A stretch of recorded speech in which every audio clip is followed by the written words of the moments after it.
Hi viewers, welcome to Bindu's kitchen. ఈరోజు egg omelette ఎలా వేసుకోవాలో చూసేద్దాం. కొంచెం డిఫరెంట్గా వెరైటీగా చేసుకుందాం.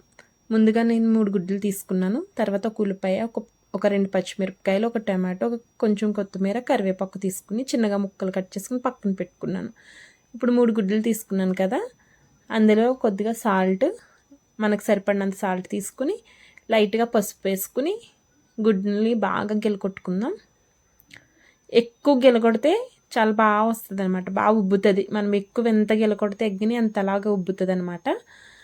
ఇప్పుడు నేను పాన్ తీసుకుని, పాన్లో ఎందుకు వేసుకుంటున్నానంటే పాన్లో అయితే నీట్గా చక్కగా వచ్చేస్తుంది. మనం ఎప్పుడన్నా అట్లు వేసుకున్నప్పుడు ఒక్కొక్కసారి అట్టు సరిగా ఊడరాదు కదా, సో నేను ప్యాన్లో వేసాను అనుకో అటువంటి బాధ ఏముండదని ప్యాన్లో వేస్తున్నాను. ఆయిల్ కూడా తీసుకోదు ప్యాన్లో వేస్తే. ఓకే, ఇప్పుడు నేను ఒక 2 డొక్కులు ఆయిల్ వేసుకుని అందులో ఉల్లిపాయలు, పచ్చిమిరపకాయలు, కొత్తిమీర ఇవన్నీ వేసి ఫ్రై చేసేసుకుందాం. ఫస్ట్ ఆనియన్స్ వేసుకున్నాను. అవి కొంచెం మగ్గిపోయాక కొత్తిమీర, కరివేపాకు వేసాను. తర్వాత పచ్చిమిర్చి వేసాను అనమాట. ఇవి కూడా కొంచెం లైట్గా గోల్డెన్ కలర్ వచ్చే వరకు ఆనియన్స్ ఫ్రై చేసుకుందాం. ఇవి వేసాక టమాటో లాస్ట్ వేస్తాను అనమాట, ఎందుకంటే టమాటో కొంచెం పచ్చిపచ్చిగా ఉంటేనే ఈ ఆమ్లెట్కి టేస్ట్ అనమాట. ఇప్పుడు కొంచెం అవి ఫ్రై అయ్యాయి కాబట్టి టమాటో వేసేస్తున్నాను. టమాటో వేసి ఇవి కూడా కొంచెం మగ్గాలి.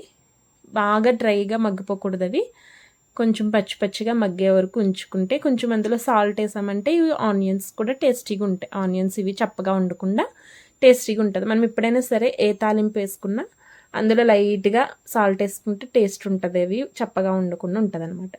ఈ గిలకొట్టిన ఎగ్ ఉంది కదా, అందులో ఇప్పుడు ఇవి ఉల్లిపాయలు ఫ్రై చేసినవి తీసుకెళ్ళి అందులో వేసి మళ్ళీ గిలకొట్టుకోవాలి లైట్గా.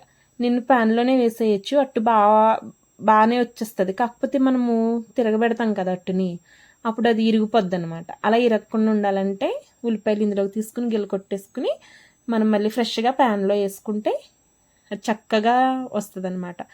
చాలామంది ఇష్టపడతారండి. పిల్లలు కూడా స్కూల్కి వెళ్ళి వచ్చే టైంలో ఈవినింగ్లో స్నాక్ ఐటెం కింద కూడా చేసి పెట్టచ్చు.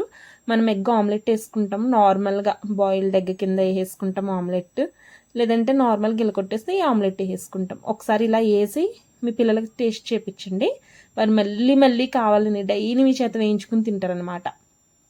ఓకేనా, ఇలా వేసేసాను. ఇప్పుడు ఇది కొంచెం గోల్డెన్ కలర్ వచ్చే వరకు అట్టు చూసి మళ్ళీ తిరగబెట్టాలి.